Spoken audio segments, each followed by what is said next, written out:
Welcome to Deeply Rested, the podcast that helps people doing good work in the world take incredibly good care of themselves.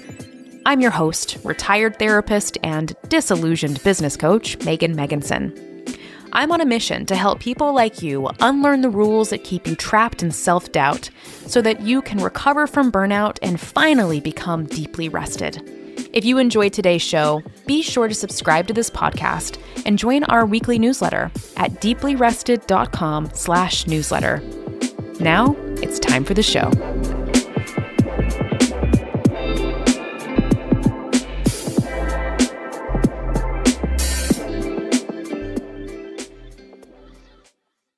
Hey, Nancy. Hello, Megan. Happy July. Can't believe it's July already. Can't believe it's July already. My month of play and productivity, our theme for June, feels like a distant memory. Yeah, you've been through it lately. Yes. The last couple weeks have been, I'm going to call it a dumpster fire. A dumpster fire with moments of beauty and joy. Just like undulating between dumpster fire and life is beautiful. Yeah. I feel like that's kind of where I'm at right now. How about you? I mean, I'm going to tell you all about what's happening for me, but before how are you? I'm doing well. And I feel like your experience these last couple weeks undulating between dumpster fire and life is beautiful is just like speaks to life in general. There's just so much going on all the time. It's so easy for all of us to feel a little bit of that undulation. Topsy-turvy. Yeah.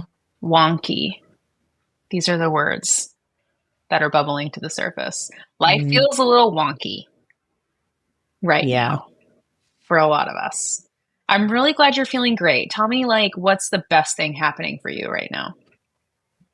I just went camping this past weekend and took my paddleboard out for its inaugural paddle at my favorite camping spot outside of Portland. And that was just, I needed it. And it felt lovely. And that's just, I'm like really latching on to those feelings of summer because it's like thriving to me. That's how I thrive. Yeah. Yeah. I'm so happy for you. I mean it. I contain multitudes, and my multitudes in this moment are like, I'm so happy for you, and also I'm jealous. So that sounds like... yeah. Sorry I had such a great weekend. Don't apologize. One of us needed it. And that sounds like so glorious. Just like being on the lake, being in the trees, just like recharging your batteries. It's also, I mean, this is a side note, but it's why I can't imagine myself ever going back to like a pure solopreneur lifestyle. Again, there's like a lot of benefits to it, but I just find so much magic in the complementary energies that we bring into relationships, right? And like when we're in teams or in circles or in groups, that it's like, it's my favorite. It's why so much of the work that we do, right, is with groups, small groups. Because I really do believe that when you are in a group, when you're doing work with people, everyone is holding something that is needed in the moment. And I really appreciate the preciousness of that. That like, yeah, I'm in kind of like a darker spot right now, and you're coming in refueled and connected to nature. And there's a balance. There's a balance in those two things that feels really beautiful. And I'm grateful for it. And I'm glad that you had a good weekend. Yay. Yeah. I did, before I launch into the catastrophes of this moment, do a couple of very nice things this weekend. So I went to the tea festival. Portland has a tea festival, which I've never been to. And it was really cute. You got there and you like checked in, and with your entrance fee, you get this beautiful little ceramic teacup. Like, beautiful. And then you just walk around to all the vendors and they just pour little tea samples in your cup. Oh my gosh. just walk all around and you're just like sipping different teas. And it was really just a good vibe. And yesterday I got this big head of Napa cabbage in my CSA box last week. And I was like, what am I going to do with this big ass head of cabbage? Like, what does one do with an enormous amount of cabbage in a 2-person household? So I made sauerkraut yesterday. Yum. Yeah. This You is had a the very Portland's weekend. I had a very Portland weekend. Okay, so that's where we are coming into this conversation, coming into the beginning of July. I'm going to be honest, the last couple of weeks I'm looking at my calendar on the wall. It's not even a couple of weeks. Like this thing that happened, I'm going to tell you about, happened on Friday, June 20th. So it's been 1 week plus a weekend. And we were going to record this episode last week. And last week I had 0 spoons to give. So I said, I can't do it. And all week and all weekend, I was just really feeling ambivalent about if I wanted to do this at all. Like if I had not if I wanted to, but like if I had the capacity to do this at all. And we can talk more about that today, because I think that's also a meta process that so many of us find ourselves in when we're really sitting on that threshold of like, do I need to give myself permission to opt out of this? Or is the best thing for me to do for myself to step forward and continue? Okay, zooming out. Let me get to the point. I'm procrastinating because I don't want to talk about all the shit that's stressing me out, but that's why I'm here. That is the choice I have made for today. And we're going to come back to that. Put a pin in that. This choice that I have made for this moment. We're going to come back to that. The funny thing is, all through June, I'm always just open. I'm open to receiving. Like, what does the theme for the next month, what should it be? I think of my life, I think of my business as a co-creative process with the universe, with spirit, with source, with the divine. However you want to think about it, whatever words land for you, I think it's all the same in the end. And I want my life and the work that I do to feel like this co-creative process where I am both receiving inspiration and directives about how I can be of service. And I'm also making choices about what feels right to me and what feels exciting to me. And usually when we're prepping for these monthly episodes, like something just comes through that feels really resonant. Last month, we were talking about balancing play and productivity. That just sort of came through and felt like potent for the moment. And then we had a great conversation about it, and we really got to live it all through June. And we will continue pulling those threads through the rest of the summer. And as I was starting to open myself up for July, being like, okay, July recording is coming up. Like, what does the theme want to be for this month? I kept coming back to the theme of uncertainty, navigating uncertainty, being with uncertainty, keeping our businesses going when we're feeling really uncertain. And it felt like that theme was being validated for me from so many different angles. Our council gatherings, which is our mastermind group, so many people right now are just talking about economic uncertainty, right? Like fewer client inquiries, fewer sales. It's really sending people to an anxious place, not knowing what's coming next, not knowing how it's going to impact us. I'm hearing it with my one-on-one clients. I'm seeing it in the therapy center that I own, right? Like our referrals are way down. People are getting grippy, right? Because they're getting scared. People are getting scared. They're getting grippy. Kind of like, what can we hold on to? Like, what can help us feel safe in this moment of uncertainty? And how do we navigate these thresholds of uncertainty when we're business owners, when we're responsible for generating our own income? It's a lot. And I was just like, yeah, that's what we need to talk about. But I was also feeling, I think in hindsight, like I was feeling pretty heady about it. No, I was like, I was like thinking about it intellectually. I was chewing on the ideas about uncertainty. And then I feel like, here's my working theory, is that the universe came in and she was like, we definitely want you to talk about this, but we're going to need you to feel it a little bit more. Yeah. You know, we're going to have to invite it into your home. Yeah. Not saying that I like manifested the shitty situation that's happening, but I do trust the divine timing of things like this.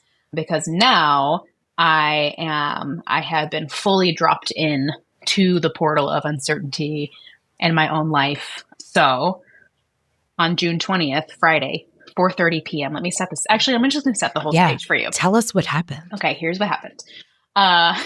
Here's what happened. So it was Friday. I was done working, and we were prepping for some family to come. They were visiting us. They were coming from Texas. My niece and her fiance were visiting us. She just graduated from college. Huge deal.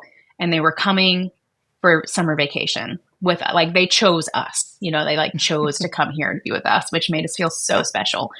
And I had finished working, so I came upstairs. My important piece of context here, my office is in the basement of my house. I live in a 1940s Portland bungalow type house. And my office is in the basement. So I finished working, I came upstairs, and then Jonathan went downstairs into the basement to start cleaning and preparing for our niece to arrive. And I come upstairs and I'm like, okay, it's been a big week. There's like a lot of like transition happening. It's like, I'm going to do a little bit of energy clearing. So I do this nice long meditation, just like clearing myself out, getting nice and centered. I'm preparing for the weekend. And then I'm like, okay, I'm feeling a little heavy this week. Things feel, there's just the collective energy is a lot right now. And I was like, I want to invite in some beauty. I want to invite in some joy. So I come into the room I'm recording in today, which is like my personal space, like my library meditation space. And I pull out a gift that you gave me, Nancy, which is a lavender smudge stick. Oh, yeah. Mm-hmm. And I was like, I'm just going to do a little smoke clearing. I'm just going to like infuse I'm just going to like clean out the vibes in the house. And I was like, you know what? I'm going to put on some music that makes me want to dance. So I grab a record because usually I'll just play Spotify. But when I really want to vibe, like spin some vinyl, Yeah. So I grab a record that's just like makes me want to dance. I put it on. And I'm literally just like living my best life. I'm feeling fucking great. Feeling so good. I'm like dancing around the house. I'm like lavender smudging. I'm singing. I'm dancing. I'm just like, oh, this weekend's going to be so great. Life is so great. And then Jonathan starts like hollering up at me from the basement. And he's like, Maegan, there's an emergency. And I was just like, honestly, I did try to ignore him for 2 seconds. You're like, what is an actual emergency anyway? I was just like, don't pop my joy bubble right now. I did not want to know what he had to say. Do you know what I mean? Like, I did not. I was like, can you just deal with it? Like, I'm having a really great time right now. And he's trying to talk really great. And the record is playing. And, it's like a process to get the thing to stop playing music. He's like yelling, ugh. And I finally get the music turned off. And then I hear him saying, like, the basement is flooding. It's like, the basement is flooding. And I was just like, motherfucker, like, no. Just my immediate response was no. And apparently that doesn't really work because I did say no and she did keep flooding. So long story short, it's the end of the day, which means everybody's closing, right? Like our homeowners insurance company is closing. On a Friday afternoon, no less. On a Friday afternoon, like everybody's leaving for the weekend. We have family coming in. He was literally cleaning the room, the guest bedroom that they were going to be staying in. And it's just this like spiral of chaos. And, I have to say, like, we handled that day pretty well. Like, we tag teamed, we did what needed to be done. We got the problem under control. By midnight, which if you've known me for longer than 5 seconds, is way past my bedtime. By midnight, like, the situation was under control. And we were just like, we had booked an Airbnb for our family coming the next day. We were just like, you know what? Like, this is what it is.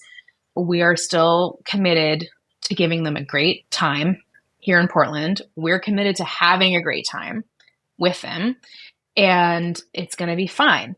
So we proceed through the long weekend. They're here till Wednesday. And I'm not going to lie, it was stressful. Like, I loved having them here and I want them to come back all the time.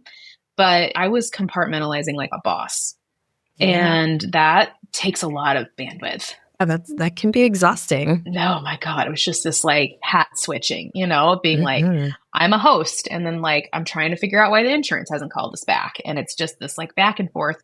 And meanwhile, you and I have these big projects. Like we are working with some people behind the scenes to help us with our messaging and like podcast 2.0. Like there's some like really big creative stuff happening that is in I feel like we're at this like pivotal point, we're in I think we were talking about this, but like we are in the birthing process of what this work is becoming next. And it's messy and it's intense.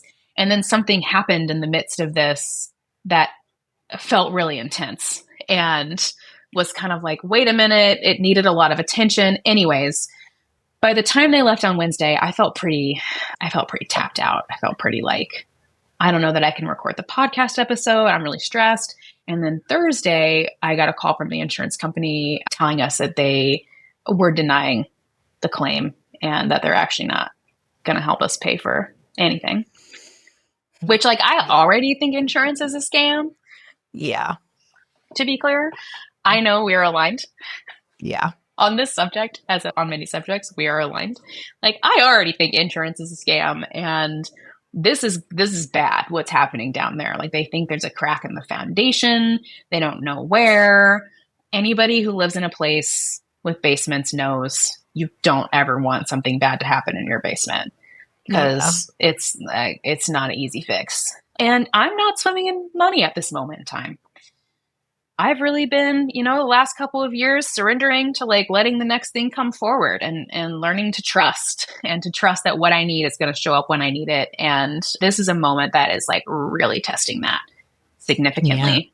Yeah. So not going to lie, Thursday, I did have multiple meltdowns and just needed to let that happen.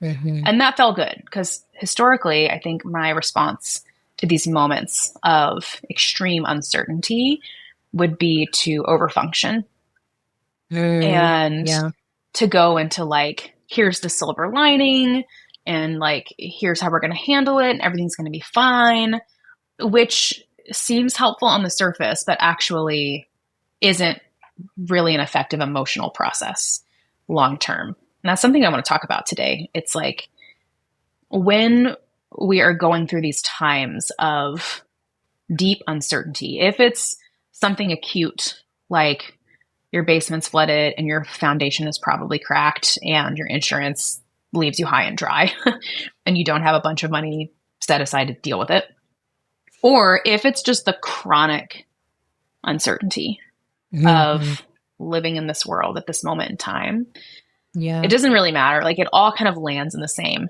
place, and it lands in the place inside of us that makes us feel afraid. Yeah. Right? Like just we get scared, we get anxious, our scarcity stuff comes to the surface. We just feel really afraid. And we feel really afraid, and on the other side of that is grief, right? There's so many things that we're grieving and so many things we're angry about, and being in this experience right now has really reminded me that, it's reminded me of so many things that I want to talk about here, but it's reminded me that the best thing we can do is give ourselves permission to just ride the waves. Yeah. Ride the waves of emotion, ride the waves of sensation, ride the waves of fear, there's so many waves to ride. Okay, I have more to say about that, but I've been talking for a long time now, so I'm pausing myself and I'm just curious. I don't know. Do you have any reflections for me, or like anything you want to poke around in? I would love to know a little bit about how you were saying that when all of this happened, you decided that, and I'm curious if this was even a conscious decision or if it was just a more organic way of coping that came up, but you were like, I'm not just gonna silver lining my way out of this. And I'm, that doesn't feel helpful to you right now. I'm curious, was that more of like a conscious decision that you came around to?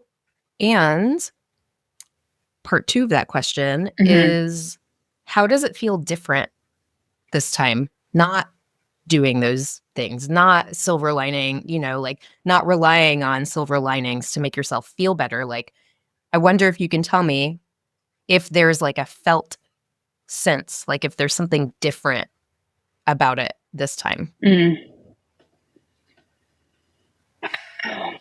I feel like, okay, this isn't a feeling, so I'm going to have to talk my way into the feeling. I feel like I'm being more honest with myself without going into a ton of detail.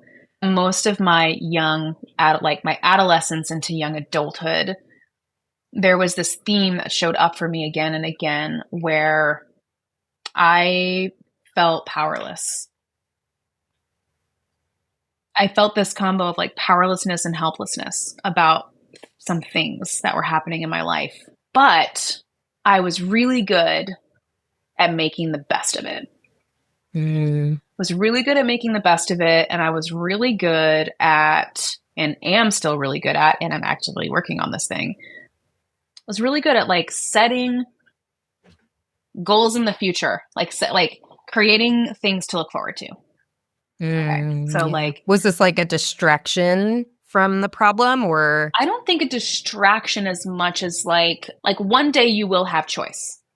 Yeah. Right. Like I couldn't wait. Okay. Let me be clear about a couple of things. Like, first of all, in so many ways, I had a great childhood. And there were some energetic levels for me that were challenging. So I craved freedom and autonomy. And also I grew up in the theater and community theater, and all of my social group was always significantly older than me. So I had this experience growing up where I was feeling like, well, I was just around people who had so much more agency and autonomy over their lives than I did. Yeah. Mm-hmm. And it really was like salt in a wound for me because I'm around them all the time. And I'm like, but wait a minute. Like, this is a very small example, but I remember when I was 14, 15, feeling deeply envious of people who could drive. And I wanted that freedom. I wanted to be able to drive myself. I wanted to be, this is like when I should have known I was an introvert. I thought the coolest thing about people who had a car and could drive was that they could be alone. Yeah, introvert's dream. I was like, wow, to be in a car by yourself, like that must be amazing. Like, no, you don't have to talk to anybody. You can listen to whatever you want to. And as soon as I got a driver's license, I started finding every excuse possible to be in long drives by myself. I just loved it. Okay, so that's like a very small example. But I'm realizing as I'm in whatever this kind of portal is that I'm inside of right now, I'm realizing how much of that is like still in me. Like how much of that like learned helplessness and that defaulting to feeling like I have no control. Yeah. And how I think that in order not to feel debilitated by that early in my life, I developed this adaptive coping skill of recognizing like, well, when in the future will you have control? Like when in the future will you have choice? Okay, well, 2 years from now, I'll be able to drive and then I will feel more powerful in my own life. So I remember I had like a very early cell phone at this point, very basic. It did like 3 things. And one of the things that it did was it had like countdown timers built into it. You could say like, set a countdown timer for like this day. So I started creating all these countdown timers, right? Countdown to when I can drive, countdown to when I can go to college, countdown to, and just like would do all these countdown timers. And then I would like look at them every day, like how many more days until, and I think that became a way of not feeling powerless, not feeling like I was just swimming in uncertainty about what was happening in my life. Like there was this sense of like, well, look, I I have control because I know that when this day comes, then I'll be able to do something different. And I think that's kind of where the silver lining strategy was Mm-hmm. born for me too. Well, a combination. So I think it's partially this default of like, oh, well, one day things will be different, which I don't actually think is true. But the silver lining piece, okay, thanks for hanging in there with me while I puzzle this out. Sure. Yeah. I think the silver lining piece is partially I'm just a natural optimist. Like I Mm-hmm. do tend to feel naturally optimistic about things. Yeah. Partially, I think it's conditioning from like the spiritual world to bypass things that are hard. Mm-hmm. I think there's like that flavor is in the mix, right? Mm-hmm. When we bypass the things that feel shitty, and we're always just like, well, what's the lesson to learn here? Or like, let's look at the bright side, or let's look at the silver lining. When it's out of balance with also feeling the shittiness of a situation, I think that's when you get into like bypassing territory. Yeah. And that's been a strategy for me in my adult life, that like, I'm just going to bypass the part of this that's hard. And I'm just Yeah. going to like, I'm going to take the high road, right? What's the wisest way to approach this situation? I'm going to be evolved about this. Well, but look at like this and this, and then, but I think because I had this experience for so long growing up where I was not letting myself feel how the shittiness of certain situations, it's just, I didn't learn, like my body hadn't learned yet how to do both, how to like claim my power and autonomy in a situation, how Yeah. to feel the grief and the anger and the rage and the helplessness that is true and real in there, and how to look at like, what is the bigger picture that's unfolding here? What is this revealing that wouldn't have been revealed otherwise?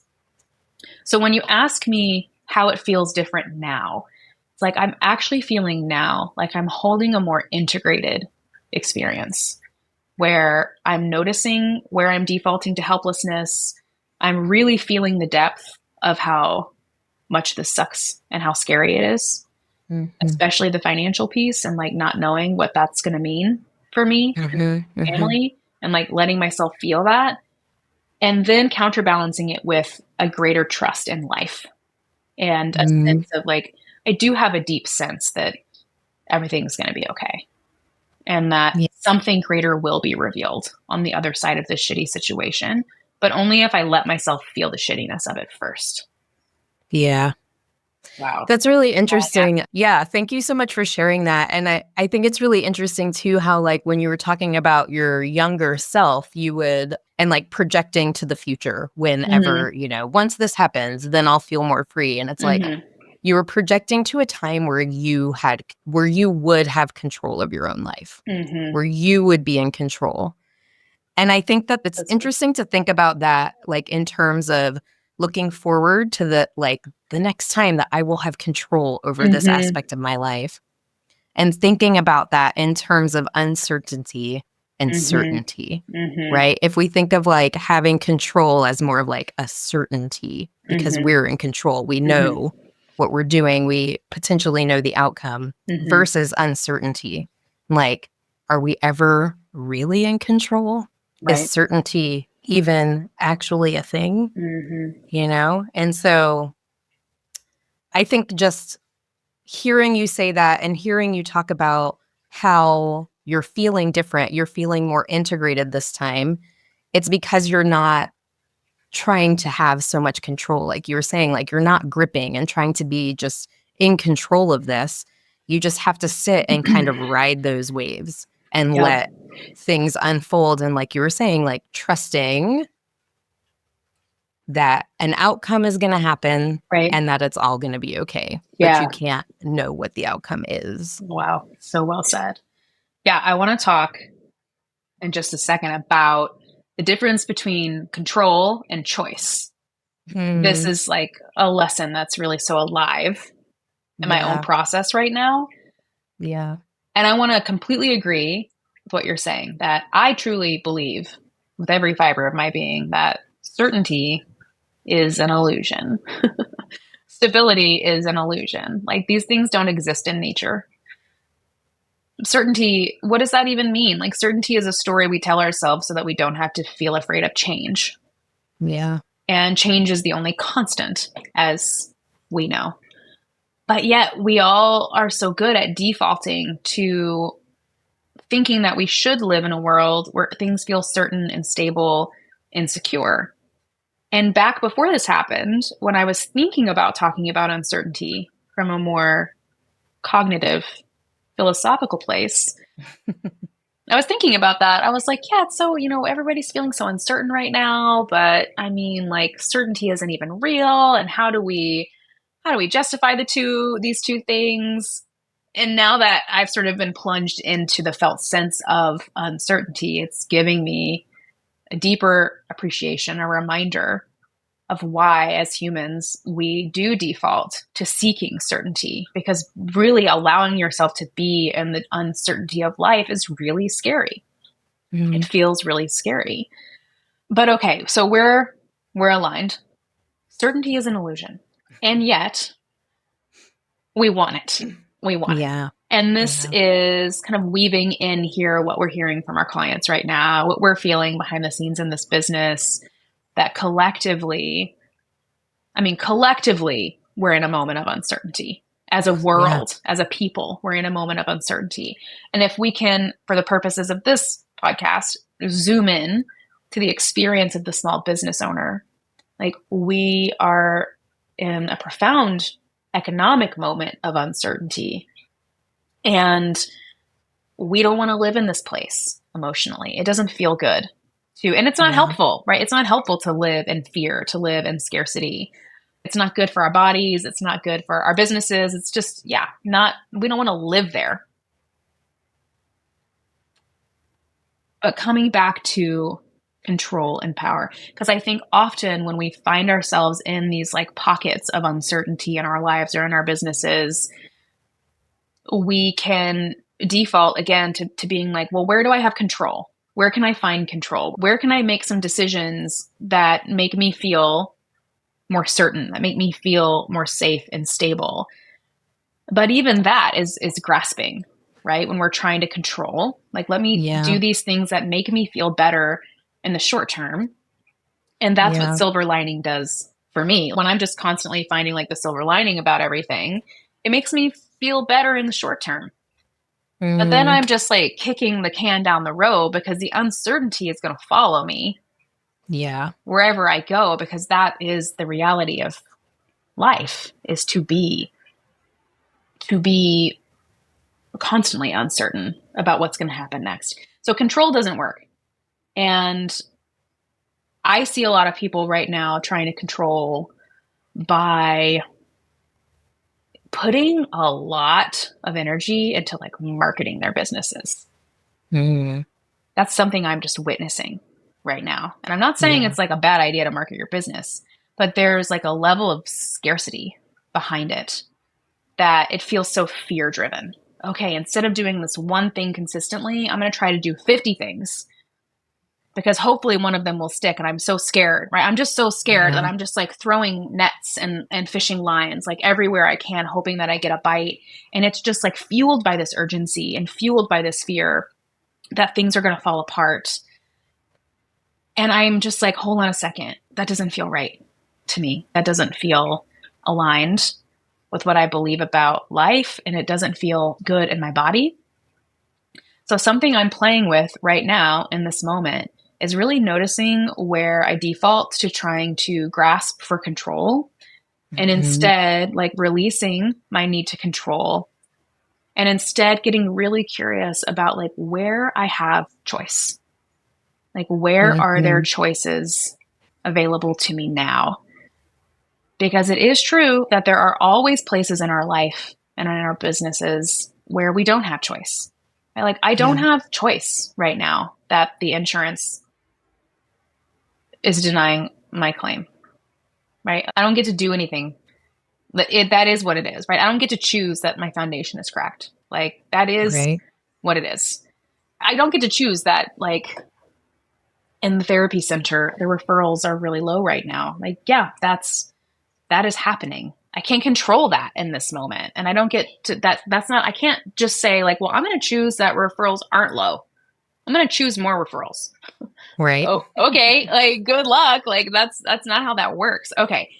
So I'm just like surrendering the places where things are happening that make me feel, this is my personal process. Something shitty happens. I feel powerless. The powerlessness makes me feel helpless. The helplessness makes me feel scared. And from the fear, I act out in ways that aren't helpful. So I'm getting really curious right now when I notice that powerlessness come in to my body, when I feel that kind of first inkling of like, oof, I'm feeling powerless and this is like a really old feeling in my body. Can I take a deep breath, acknowledge and honor the place where I don't have power, and then expand my vision to see where are there 5 places right now adjacent to this that I have a choice about something. Yeah. What do you think about that?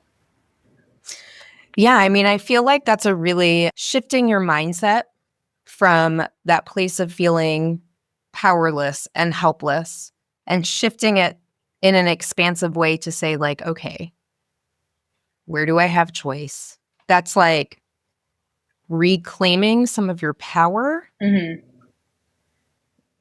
And you're exerting a little bit of control over the situation, Yeah. right? Mm-hmm. Because you're deciding, like, I'm going to make a choice in these places.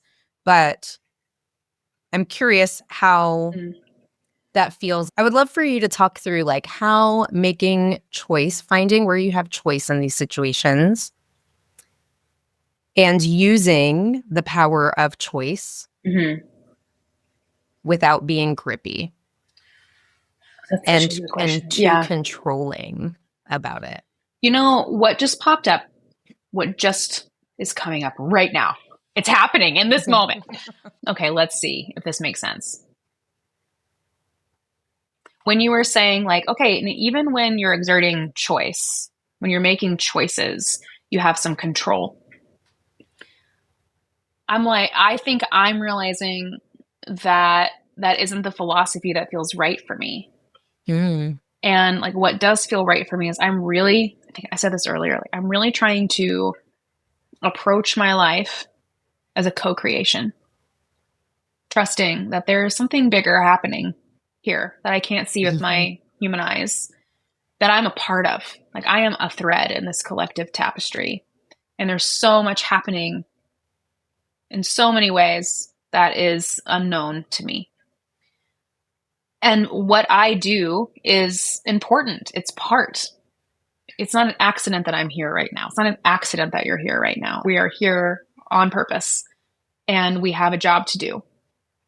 So I am both like trusting the unseen forces and really getting clear on what feels good and right and powerful for me individually. So I think like what I'm really working with right now is I'm looking for all the places where I have choice and I'm making choices, is instead of saying like I am making these choices so that I feel less uncertain, right? I am making these choices so that I feel like I have more control. I'm saying, actually, I am totally surrendered to always being uncertain and never having, quote, control. But the more choices I make, the more I feel like I am participating in this co-creative process that is my life. Yeah. And then I feel that. like I have more agency, Yeah. right? It's like, okay, like I am here, I am participating. And it can't just be me. Like there's nothing I can single-handedly do that's going to like make everything look stable and secure. But at least I'm participating and I can participate. And it's like, I need to teach my body probably for the rest of my life that like, you get to participate.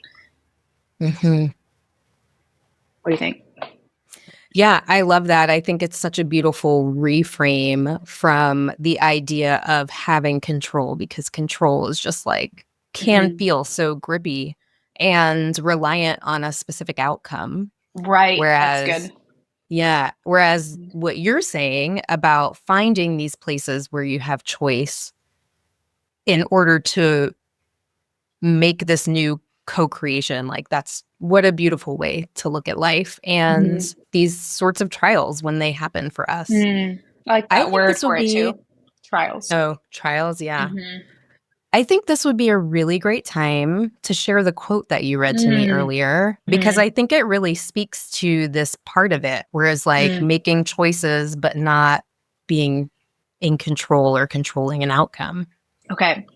So I was telling Nancy earlier that all weekend I'm really sitting with choice.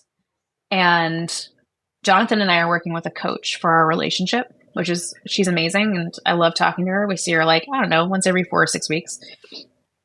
And we just so happened to have an appointment scheduled with her on Friday. So Thursday was the day that we got the shit news from the insurance that they weren't paying for anything. And that sent us into a very deep downward spiral of catastrophic dread. And we had a session with her on Friday morning. And on Thursday, Jonathan and I were pretty aligned. I was like, we should cancel that session with Kat because we're not in the right headspace for it. And then I kept procrastinating on canceling the session. I wasn't planning on telling this story, but now I think it's totally connected to this quote. So I kept going to email her to cancel the session, and then I would like not want to do it. And I have learned that for me, procrastination is not a sign that I'm a lazy failure. Thanks, patriarchy, capitalism. That like procrastination is often the way my intuition communicates something to me. That like if I'm procrastinating on taking an action, it's usually because there's some reason why that action isn't aligned, or it's not time yet, or whatever, fill in the blank. Yeah. So I'm learning to be way more curious about my procrastination. So I noticed that I was procrastinating on canceling the session that we had. And I walked into the other room and said to Jonathan, like, what if we don't cancel the session? Like, what if we just show up and be with what's real? And Jonathan was like, yeah, I've actually been thinking about that too. And he says, I've been thinking about how, we've been together a long time, since like 2008. And he was saying, I've been reflecting on the hard moments that we've gone through in our life together, and how usually our default is to like turn, like put our backs together. And we're like fighting the world back to back. Right. And that to me is like really the image of this more like controlling, like it's me against the world stance. And he said, I kind of want to try this time, like that we just turn towards each other and we actually like don't fight it. Like, what if we just like don't fight what's happening? And part of that means that we don't let this situation postpone the beautiful things happening in our life, which connects to choice, right? It's like we have a choice. Like we can choose in this moment to cancel the relationship session that we've both been really looking forward to. I could choose to cancel the July podcast episode because getting something out just feels like too stressful. Like, or I could choose to do it anyways. I could choose to say, actually, that's the thing that matters the most to me. So I'm actually going to prioritize the thing that matters to me, the thing I feel called to do. And I'm going to give less energy and attention to the things that are scaring me. Right. And so we had this session. So we went to the session with Kat and we had this really beautiful conversation about choice. And so I have to give credit to Kat because she was the one who like really helped set me on the path of thinking about choice and how I can always feel powerful no matter what shitty thing is happening in my life or in the world, because I always have choice about something. And usually if you look at it, you have choice about an infinite number of things all around you. So I was really sitting with choice and I was like, okay, I'm going to try to like release the part of me that's freaking out. I'm going to meet the catastrophic dread and feel it and then release it and not like make decisions from that place. And instead, I'm just going to keep zooming out and asking myself, where do I have choice? Where do I have choice? And then this morning, I always like to start the day with a little reading. And I'm reading The Alchemist right now which I'd never read before. And it came up in my interview with Kate Vanden Boss, which we released a few weeks ago. And she was talking about The Alchemist was her favorite book. And I was like, I've actually never read that book. I should read it. So I've been reading it. So this morning I flip open to where I left off, and I literally only read 3 paragraphs because they were the exact perfect paragraphs I needed for this moment. So I'm going to share them with you now. Yeah. All right.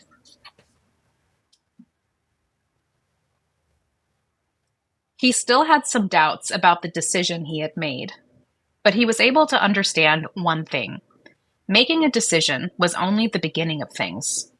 When someone makes a decision, he is really diving into a strong current that will carry him to places he had never dreamed of when he first made the decision. When I decided to seek out my treasure, I never imagined that I'd wind up working in a crystal shop, he thought. And joining this caravan may have been my decision, but where it goes is going to be a mystery to me. Mm-hmm. I read it like 17 times. Beautiful. And I was like, thanks, magical book. Yeah. And it just took, I was sitting with this idea of choice, and that like choice is power, and uncertainty is just the natural state of things. And then this quote, it just deepened me a little bit into the co-creative process, right? That when someone makes a decision, let's say choice, when someone makes a choice, she is really diving into a strong current that will carry her to places she has never dreamed of when she first made the choice. I love that image. I think that's so powerful. And just like, I love the way that it's like, oh, you silly little human with all of your problems, dive on in and like you'll be whisked away to somewhere you couldn't have even thought of before you made this decision. Like, how powerful and how beautiful is that? And I know we were talking about this idea of uncertainty and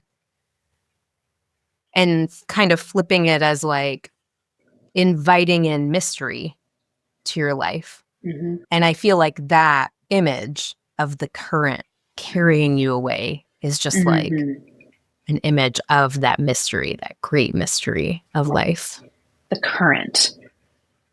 I love it too. And I do think it's like, here's another point where we have a choice. Are we going to view the world as something? I feel like uncertainty for me, it evokes fear. There's probably people who are way smarter about like words and etymology who could explain why that is. But it's like when we say uncertainty, it immediately suggests that there's a thing that there's certainty. If there's uncertainty, then there's certainty, right? And then we put this value judgment on it, and uncertainty is worse than certainty because it's scary and unstable. And so I feel like even all the language that's like all around us right now about like economic uncertainty and like global instability, and like it's yes, like things are really in a really powerful moment of flux and transformation. But the lens of uncertainty, I think it's got to go. For me, at least in my process, I'm like, I think instead I want to look at my life through the lens, like you're saying, of mystery. Because mystery feels like there are infinite possibilities inside of a mystery. Yeah. And the mystery feels more like part of that co-creation, that there's something like mysterious that's unfolding here. There are so many unseen forces at play, and it's very mysterious. And what's happening with my life is a mystery. And when I let myself relax into being a part of the mystery, I feel held. I feel connected in a way that when I'm in uncertainty, I feel separated. I feel alone. I feel isolated. I feel like something is happening to me that's not happening to other people. And then I want to like hoard all my resources and like make sure that like I'm safe and I'm secure and like my house is okay and my business is okay. It feels very rooted in the story of separation. Mhm. versus the reframe of like what's happening right now is mysterious. Like I can just like exhale in that Yeah. story. And I feel Definitely like there's we're together. Yeah. Tell me your yeah. thoughts. No, I was just like, it feels much more spacious. Like, Mm-hmm. uncertainty feels a little constricting. Mm-hmm. Mystery, like you were saying, mystery immediately invites in possibility, Mm-hmm. immediately invites in like potential opportunity, because it's like it's a mysterious thing, whereas uncertainty feels very closed off. Right? Mm-hmm. When I think Mm, about yeah. living in uncertainty, I just, like you were saying, I just want to isolate and I just want to like come over here and cower in fear and like do my thing to Mm-hmm. be like fearful and anxious. Whereas if I'm living in mystery, I'm like, oh, that makes me want to go out and explore, or that Mm-hmm. makes me want to go out and like look for possibility. Mm-hmm. It feels like a more engaging and better place to live. Like you were saying, like you feel more held in that co-creative space.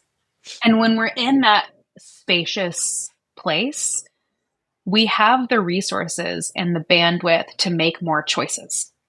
Mhm. Because Mhm. that is a debate that's really alive in the zeitgeist right now, right? Like Yeah. how should we be responding to this moment? Should we be like manifesting positive visions for the future, or should we be calling our representatives and marching in the street? And you can see people getting really binary about it Yeah.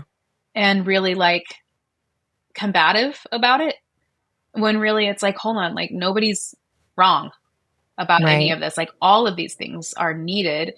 I think the more powerful question is, how do we get ourselves into a more spacious, expansive space energetically so that we actually have the resources to say yes to choice and action, and that we Mhm. have the ability to like source inside of ourselves, like what is the best and most meaningful way for me to contribute to my life in this moment, to my business in this moment, to the world in this moment. And that's what's really been illuminated for me since the basement flooded. Is last week I was deep, deep, deep in uncertainty, scarcity, fear, catastrophic dread.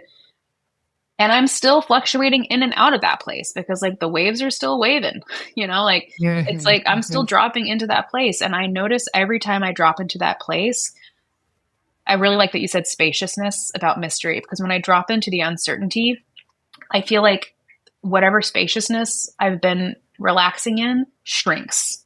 Mhm. And then I feel like I'm in like a box that's like pressing in on me. And what are you going to do? Like, we're animals, right? And what do animals do when they get boxed into Mhm. a cage? Like, they fight their Mhm. way out. Mhm. And that's like, I'm not going to make any good choices from that place. Yeah. Like, I'm just going to feel bad. But if I switch into this reframe, actually, life is an unfolding mystery. And I am here and I'm a part of it with everyone, and everything's going to be okay. And like, just breathe and be a participant, an active participant in your life. Ah, I feel safer. I feel more spacious, more expansive. And when I tapped into that space this weekend, I was able to go, you know what? I really still want to record the episode for July, because Mhm. I have enough spaciousness now that I can actually talk about this Mhm. and not just feel consumed by my own stress and fear and dysregulation. Like I feel regulated and resilient enough to be able to be in dialogue about this. And then my whole body is just like, yes, yes, yes, yes, yes. Like keep making choices like that. It feels better, period. It feels better. And I'm all about feeling better. Yeah. What do you think? I mean, feeling better is just, who would say no to that, Who would say right? no to that? Like if we can all make just a few choices every day during this moment of collective pressure, of collective uncertainty, fear, if we can all make just a few choices that allow us to tap into the mystery, to the spaciousness, to the agency and the autonomy that helps us balance out some of these competing forces, if we can all make choices that help us feel just a little bit better, can you imagine how much more capacity we would have as a society to deal with what's unfolding in the world right now? Mm-hmm. Mm-hmm. Yeah, I mean, like, ugh, I feel like it's so interconnected, right? When we all get our agency back, we're like reclaiming our power, reclaiming our freedom, we're reclaiming our humanity. Mm-hmm. And if we were all able to do that, like, I feel like it's such a connecting thing between us. Like, I might be doing all of those things here on my own, and you might be doing all of those things on your own. And when we're doing those side by side, we just get that much more connected in our humanity. And I think that connection and being held in a community is just the way that we get through all sorts of things, the fears that come through living in uncertain times and experiencing very specific things that throw you into uncertainty. I would love to know, we've been very theoretical in our discussion so far, so I'd like to ground us just a little bit here before we wrap up. Can you give me some specific examples of some choices you have made throughout this experience that you've had? Can you give me some examples of like where you found your place in this moment of choice and what choices you have made to help yourself feel better? Yeah, for sure. Well, a couple I've already mentioned. Like, I think the first big choice that changed the direction of the current that I was swept up in was choosing not to cancel that session that Jonathan and I had scheduled the day after the bad news. I think that was, I'm so grateful to the me of June 26th, 2025 for noticing that I was procrastinating and getting curious about it and making a different choice. Because definitely my default was like, cancel everything. You know, I said to you before you left for the week, I was like, I think I'm just like, no podcast in July. I was just like, how many things can I just like back out of? And that was me constricting. Now, just quick disclaimer. It's okay. It's so okay to cancel things when you don't have the bandwidth or the resources to do them. And I think that's really the precipice that I was balancing on over the weekend, where I was like, okay, hold on a second. Do I not have the bandwidth and the resources to do the podcast this month? Or am I just default reacting to a shitty situation? And I realized that I did have the capacity and the bandwidth, and that it mattered to me enough to stick with it and to do it anyways. There were other things that I did cancel. So maybe we can talk about that as a choice, right? Because sometimes the choice is, what do you need to say no to give yourself some breathing room? You know, I like canceled some dates with friends. I rearranged some appointments. Like, those were choices that I made to give myself the space that I needed to regulate and to deal with this situation. So choosing to do the podcast, choosing to do that session, this weekend was full of choices. I was like, okay, do I need to spend the weekend kind of in my cocoon at home, or do I need to get out into the world? And I gave myself permission not to decide until like the moment of, with the tea festival I was telling you about. Someone had invited me to go with them on Friday. And I said, you let me know on Saturday what time you're leaving. Don't plan anything around me. I will let you know 5 minutes before if I'm in or not.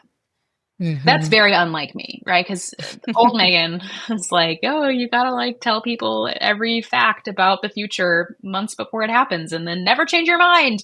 I've gotten much better the last 5 years at disappointing people and holding boundaries that work for me. So it was a lot of small decisions like that too over the weekend. And I think the next kind of frontier around choice in this process that I'm in is, as we start getting, as we start getting estimates and invoices, you know, for like tens of thousands of dollars, it's gonna trigger me a lot. It's gonna like poke and prod on my scarcity and fear. And I'm gonna have to just take it moment by moment, right? Every conversation I have with the therapy center team about like their anxiety about referrals, like every moment that triggers my scarcity is, I'm saying this out loud. I'll report back next month and tell you if I did it or not.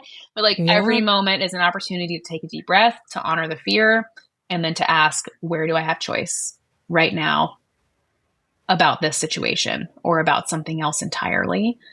And where can I make things beautiful? I think is another thread that I like to tug on in moments when things are challenging. Where can I make a flower bouquet for my living room? Can I clean the house? What can I do? Can I make a little bit of art?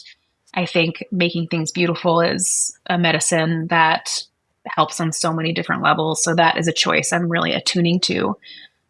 Those are some examples. What do you think about them? Yeah. No, that's really great. Thank you for sharing all of that. And I love what you're saying about just like injecting moments of beauty into this entire time, because I think that even when we are feeling so uncertain, when we can just gift ourselves like just a little something beautiful, or maybe just a little something delicious, or, like giving ourselves those moments of just like a sensory gift has such power to, make you feel better, even if it's just for a little while. Yeah. And that's worth it. So yeah, pleasure is the antidote most of the time. If things feel shitty, do something that feels really good. And I just want to second what you were saying earlier that feels like we'll have to talk more about this in a future episode. Community care and being together and in community with people during this time and at all times, really. We're just pro community. So yeah, we can't do any of this stuff alone. And it's ludicrous of us to even try to ask ourselves to. So silly, really. So silly. Okay. Well, we did it. I did it. You did it. We did it. We recorded an episode. That's right. And you know what? I'm pretty happy with it. I gotta say. Yeah. I feel, if you listened all the way through, let us know your reaction. What's happening for you right now? We would love to hear. You can email me. You can email Nancy. Yeah. But it feels really good to be honest and authentic.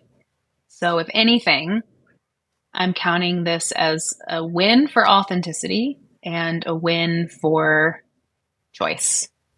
Yeah. Yeah.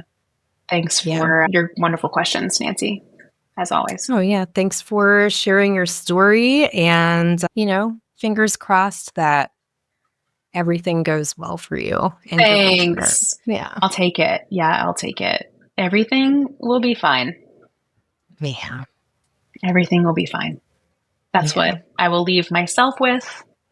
And we can leave all of our listeners like everything is going to be fine. I pulled an animal spirit card from Ken Kranz's animal spirit deck before we started recording. And I just want to share that what I pulled was the butterfly. And I feel like what a beautiful metaphor for this moment. Individually, collectively, like we are going through such a big transformation, and may we all be kind and generous and meet each other with lots of love, especially when we feel scared. Yeah. Yeah. So there's your homework for July. Find one beautiful thing too. Go find one beautiful thing. Make some choices. Let us know how it's going for you. And we'll report back in our August monthly episode. Sounds good. Thanks, Nancy. Thank you, Maegan.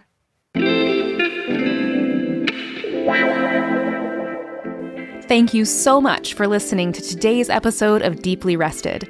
If you enjoyed this conversation, I would love to invite you to join the Deeply Rested weekly newsletter. You can sign up at deeplyrested.com/newsletter. I hope to meet you in my inbox very soon.